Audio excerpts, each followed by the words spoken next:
All right, let's dive into some of the hidden stories from World War II. Those things that don't always make it into the history books. It's amazing how much we're still learning about World War II. Totally. And today we'll look at some secret operations, controversial decisions, and events that, well, still get people talking, even today. It really makes you think about how much we really know, even about events that happened so long ago. Okay, let's kick things off with something that might surprise you.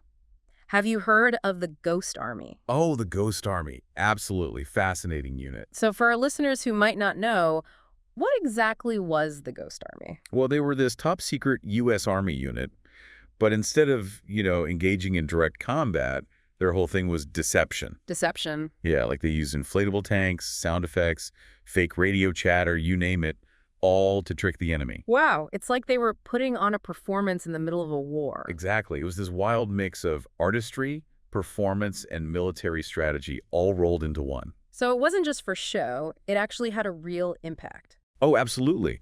By making the Germans think there were more troops than there really were, or that attacks were coming from unexpected places, the Ghost Army actually diverted troops, disrupted supply lines, even caused retreats sometimes. No kidding, so they were really influencing the course of the war. Big time. And think about it, their actions probably saved lives on both sides, by reducing the need for those big head-on battles. And they even played a role in D-Day, right? That's right. Their deception tactics were key to the success of D-Day. It's a great reminder that thinking outside the box can really pay off, especially in times of war. But, not all stories from World War II are quite so inspiring. Let's move on to a much darker chapter. Japan's Unit 731. Yeah, Unit 731, definitely a dark chapter. We hear a lot about the Nazis and their atrocities, but Unit 731, what they did, it was just as horrific. So what was Unit 731 all about?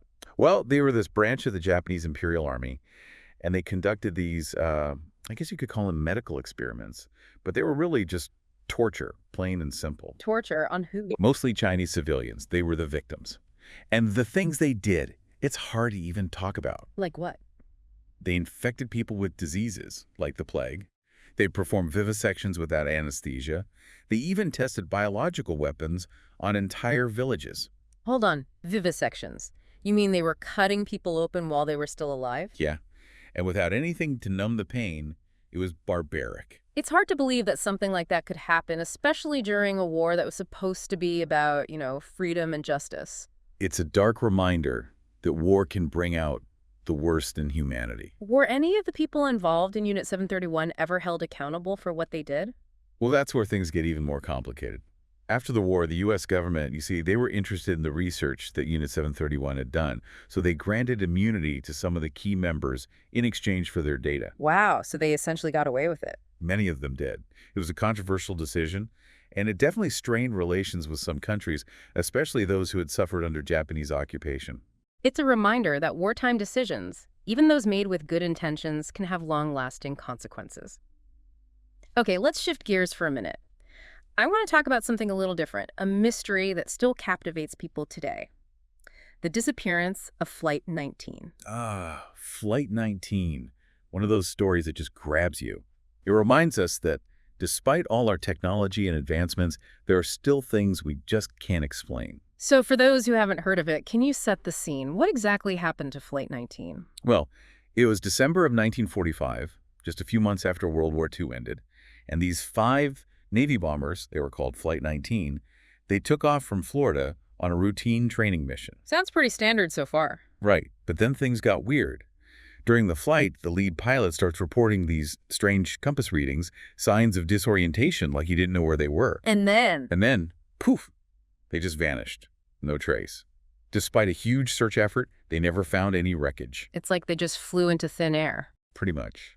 And to make things even stranger, the rescue plane that they sent out to look for them? Yeah. It disappeared too. No way. So 2 planes just gone. Gone. It's one of those mysteries that just fuels endless speculation.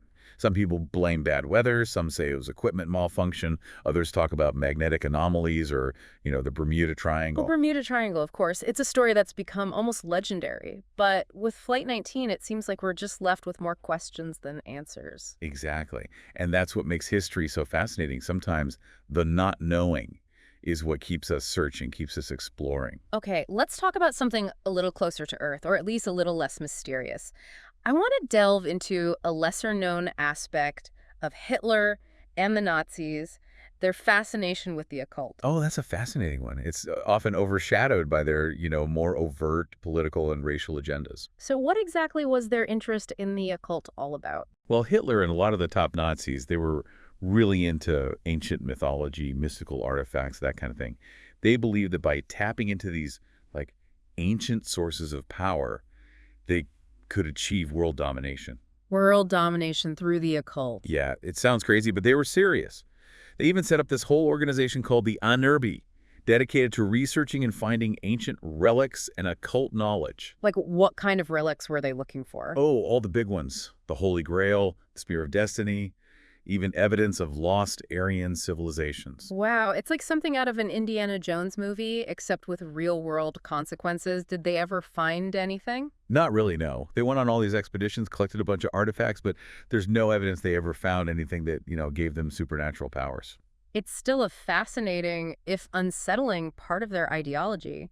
It shows how even seemingly irrational beliefs can have a real impact on history. Speaking of unsettling, we have to talk about the other victims of World War II, the millions who were killed beyond the Jewish population. It's a really important point. The Holocaust was a horrific crime against humanity, but it wasn't the only one. Exactly. So who else was targeted? Well, the Nazis systematically murdered millions of Poles, Russians, Roma people, people with disabilities, basically anyone they considered undesirable or a threat to their racial ideology. It's hard to wrap your head around the scale of the violence and hatred. It's essential that we remember all the victims, not just one group. We have to understand the full scope of the Nazis' crimes. Absolutely. And it's a reminder that prejudice and hatred can lead to truly horrifying consequences. Now, let's move on to a topic that's a bit more, well, morally ambiguous, shall we say. After the war, what happened to all those Nazi scientists, the ones who developed all those advanced weapons and technology? Yes, that brings us to Operation Paperclip. It's one of those stories that raises a lot of ethical questions. Operation Paperclip? What was that all about? It was a secret program run by the U.S. government to recruit German scientists, engineers, the technical folks. Many of them had worked for the Nazis, developing weapons and technology. So the U.S. was basically bringing former Nazi scientists to America. Exactly. They wanted to get their hands on all that knowledge, all that expertise, especially with the Cold War heating up. They didn't want the Soviets to get it. So it was all about gaining an advantage in the Cold War. To a large extent, yes. And some of those scientists went on to make significant contributions to American science and technology. Really? Like who? Well, Werner von Braun, for example, he was a key figure in developing the V-2 rocket for Germany. And then he ended up leading the development of the Saturn V rocket that launched the Apollo missions to the moon. Wow, that's quite a turnaround from Nazi Germany to the moon. It really highlights the complexities of history, the moral dilemmas, the unintended consequences. Okay, last but not least, let's talk about something that always captures people's imaginations. Lost wartime treasure. Specifically, Yamashita's gold. Oh, Yamashita's Gold, a classic tale of hidden riches and wartime intrigue. So what's the story behind Yamashita's gold? What is it? And where is it supposedly hidden? Well, the legend goes that it's this huge collection of gold, jewels, all kinds of valuables that were looted by the Japanese during the war under the command of General Tomoyuki Yamashita. And where's it supposed to be hidden? Somewhere in the Philippines. Yeah. People say it's stashed away in tunnels, caves, bunkers, all over the place. Has anyone ever found it? Nope. Not that we know of. Some people think the U.S. recovered it after the war. Others believe it's still out there just waiting to be discovered. It's like a real-life treasure hunt. It's no wonder people are still fascinated by it. Absolutely.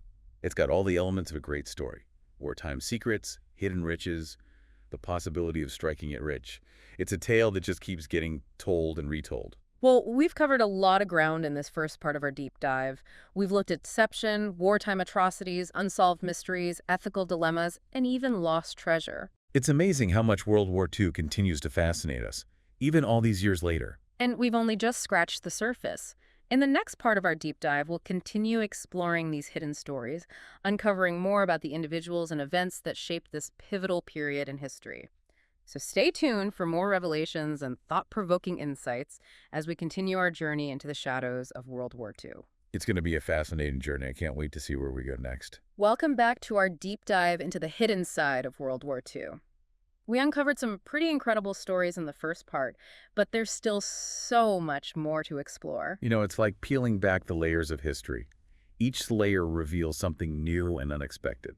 Exactly. And today we're going to delve even deeper into some of the lesser-known aspects of the war, the ones that don't always make it into the textbooks. I think it's these hidden stories that really give us a more complete understanding of the past. Absolutely. And I think it's important to remember that history isn't just about battles and dates. It's about people, decisions, and consequences. Right, and sometimes those consequences can be far-reaching and long-lasting. Okay, so let's pick up where we left off. We talked about what happened to some of the Nazi scientists after the war. But what about the broader issue of accountability for war crimes? How did the Allies go about seeking justice for the atrocities committed during the war? Well, after the war, the Allied powers, they set up the International Military Tribunal at Nuremberg to prosecute those Nazi leaders who were most responsible for the crimes against peace, war crimes, and crimes against humanity. Right, the Nuremberg trials. Those are a pretty big deal, right? I mean, they set a precedent for holding individuals accountable for those kinds of actions during wartime. Oh, absolutely. The Nuremberg trials were a landmark event. But, you know, the pursuit of justice, it's rarely simple or straightforward.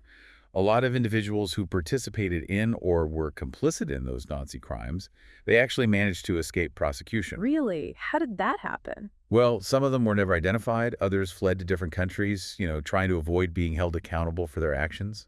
It's unsettling to think that some people who committed such horrific acts just got away with it.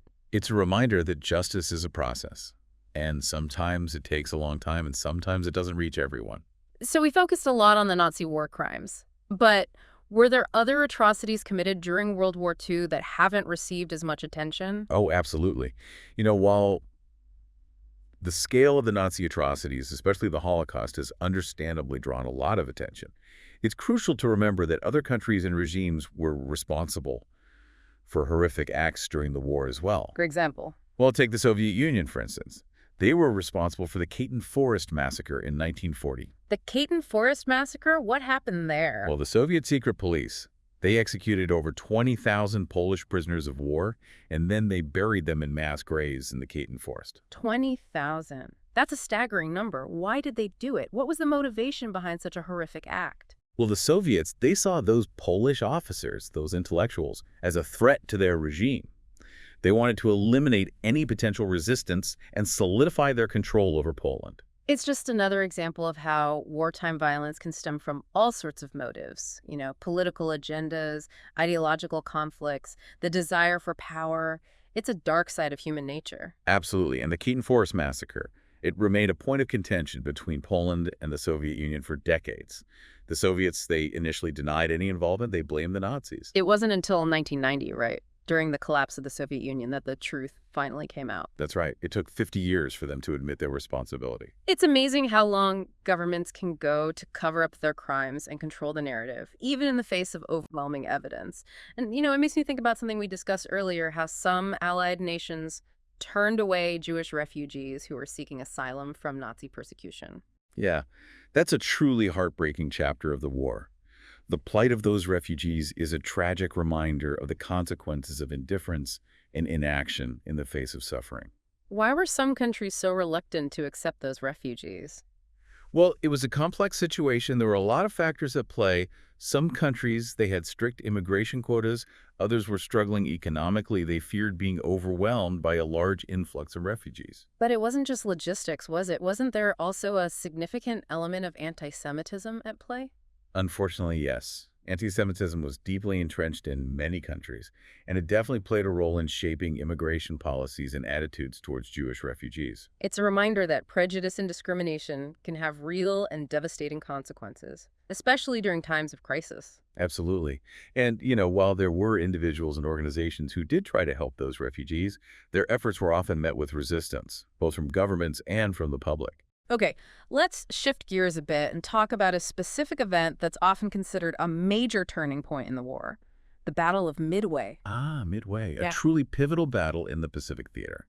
It marked a turning point in the war against Japan. What made it so significant? Can you walk us through what happened? Well, in June 1942, the Japanese Navy, they were hoping to deal a decisive blow to the U.S. Pacific Fleet. So they launched this surprise attack on Midway Atoll, which was a strategically important island in the Pacific. A surprise attack. Yeah, but here's the thing. U.S. codebreakers, they had intercepted and deciphered Japanese communications, so they actually knew the attack was coming. Wow, so they were able to anticipate the Japanese moves. Exactly. Admiral Chester Nimitz, who was commander of the U.S. Pacific Fleet, he used that intelligence to set a trap for the Japanese. The U.S. Navy, they were lying in wait, and they ambushed the Japanese fleet. And the result? Well, the U.S. sank 4 Japanese aircraft carriers and inflicted really heavy casualties. It was a devastating blow to the Japanese Navy. It's a major victory for the U.S. Oh, absolutely. Midway really shifted the balance of power in the Pacific. The Japanese, they never really recovered from those losses, and the U.S. gained the initiative. It's a great example of how intelligence gathering and strategic planning can really make a difference in the outcome of a war. Okay, let's move on to another aspect of the war that often gets overlooked: the role of women. Oh yeah, World War II really saw women step up and take on roles that had traditionally been reserved for men. With millions of men away fighting, women filled the void in factories, shipyards, offices, all sorts of places. We all know about Rosie the Riveter, that iconic image of women working in the factories during the war. But what other contributions did women make to the war effort? Oh, they were involved in all sorts of things, both on the home front and in the military. They served as nurses, ambulance drivers, pilots, code breakers, intelligence gatherers. Their contributions were essential to the Allied victory. And it wasn't just about filling in for the men who were away, was it? I mean, it really challenged those traditional gender roles and opened up new opportunities for women. Oh, absolutely. World War II had a profound impact on women's lives. It forced society to rethink those old ideas about what women could and couldn't do. Okay, let's talk about one of the most controversial aspects of the war: the decision by the U.S. to use atomic bombs against Japan. Yeah, the bombings of Hiroshima and Nagasaki, those are events that continue to be debated and scrutinized, even today. It's a decision that raises all sorts of ethical questions about the use of weapons of mass destruction and the consequences of such actions. So what led to that decision? What factors were at play? Well, it was a complicated decision, influenced by a lot of different factors. Military considerations, political pressures, scientific advancements. The U.S. government, they argued that the bombs were necessary to force Japan to surrender unconditionally and to avoid a costly invasion of the Japanese mainland. But the human cost was enormous. Hundreds of thousands of civilians were killed in those bombings. You're absolutely right. The bombings of Hiroshima and Nagasaki, they resulted in immense suffering, both immediate and long-term, due to the blasts and the radiation. It was a tragic loss of life on a scale never seen before. And it really ushered in a new era, the atomic age, with all its complexities and anxieties. It's a sobering reminder of the destructive power of technology and the profound ethical dilemmas that come with it. So in the second part of our deep dive, we've covered a lot of ground. We've talked about the aftermath of the war, the pursuit of justice, those lesser-known atrocities, the turning point at the Battle of Midway, the contributions of women, and the incredibly complex decision to use atomic bombs. And through all of these stories, we've seen how World War II continues to shape our understanding of the past and our perspectives on the present. And we're not done yet. In the final part of our deep dive, we'll explore the enduring legacy of World War II, how it's influenced the world we live in today, and what lessons we can learn from this pivotal chapter in human history. So stay tuned, we've got more to uncover. All right, welcome back to our deep dive into the hidden side of World War II. We've spent the last 2 parts unearthing some pretty incredible stories, but I think it's time we shift gears a bit and talk about the big picture. Big picture. Yeah, like what's the legacy of World War II? How did it shape the world we live in today? All those echoes that still reverberate even decades later. Oh, I see. Yeah, the ripple effects. You're right. World War II's impact is still being felt in so many ways. Absolutely. I mean, it's not just a chapter in a history book. It's a story that's still unfolding, still shaping the world around us. That's a good point. It's not just history. It's part of our present, too. So where do we even begin to unpack all of that? I mean, World War II was such a massive, transformative event. It's hard to know where to even start. Well, maybe we could start with the political landscape. I mean, World War II completely reshaped the balance of power on a global scale. Right, before the war, Europe was really the center of everything, politically and economically. But World War II, it really weakened the European powers. It did. It opened the door for the rise of two new superpowers, the United States and the Soviet Union. And that shift in power, that's what led to the Cold War, right? This whole new era of ideological conflict and geopolitical tension. Exactly. The Cold War, it cast a huge shadow over the second half of the 20th century. It influenced everything from foreign policy to military spending to technological development. And it wasn't just a war of words, right? There were proxy wars, espionage, the constant threat of nuclear annihilation. The world was on edge for decades. It was a time of great anxiety and uncertainty, for sure. And the Cold War, it also had a huge impact on the development of nuclear weapons. Right, that whole arms race between the US and the Soviet Union, it led to these massive stockpiles of nuclear weapons. It was like a race to the bottom, each side trying to outdo the other, build bigger and more powerful bombs. And that legacy of nuclear proliferation, well, it's still with us today. Definitely a sobering thought. But on a more positive note, World War II also led to the creation of the United Nations, right? That's right. The UN was founded in 1945 with this goal of preventing future wars, promoting international cooperation. It was a direct response to the devastation of World War II, this idea that we needed a better way to resolve conflicts. And even though the UN has had its share of challenges over the years, it's still playing an important role in global affairs. It's working to address all sorts of issues, from poverty and hunger to disease outbreaks and conflict resolution. It's a symbol of hope, this idea that we can work together to create a more peaceful and just world. And World War II, it didn't just reshape the political landscape, it also had a profound impact on social justice movements. Oh, absolutely. The war really challenged those existing social hierarchies. It brought issues of racial equality and discrimination to the forefront. Right, like the contributions and sacrifices of minority groups during the war. It exposed the hypocrisy of segregation and prejudice. It did. And in the U.S., you had African-American soldiers fighting for freedom abroad while still facing discrimination at home. It was this stark contradiction that really fueled the civil rights movement. Exactly. The war helped to expose those injustices and create a momentum for change. And we talked about this earlier, but World War II also had a huge impact on the lives of women. I mean, they were stepping into roles that had traditionally been reserved for men. It was a real turning point for women. The war forced society to recognize their capabilities and their contributions.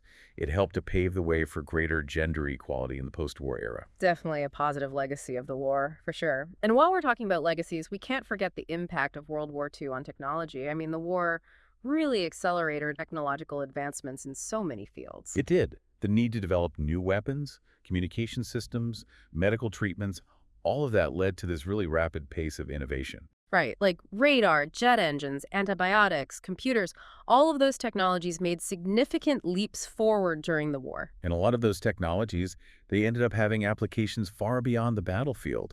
They transformed industries, shaped the modern world as we know it. I guess it's a case of necessity being the mother of invention, even in the midst of all that destruction. Sometimes the greatest advancements come from the most challenging circumstances. So as we wrap up our deep dive into the hidden side of World War II, I'm struck by just how complex and multifaceted this event was.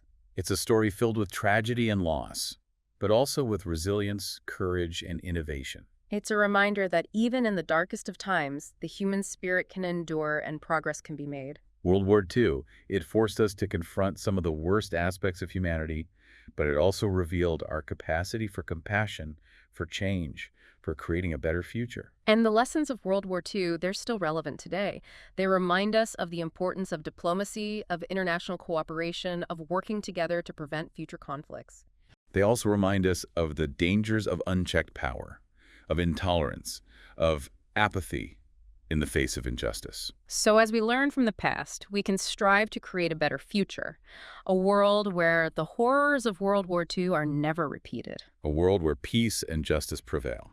Well, that's it for our deep dive into the hidden side of World War II. I hope you've enjoyed this journey of exploration with us. I know I have. It's been an enlightening experience, to say the least. And I hope it sparked your curiosity to learn even more about this pivotal moment in history and its enduring impact on the world we live in today. Thanks for listening.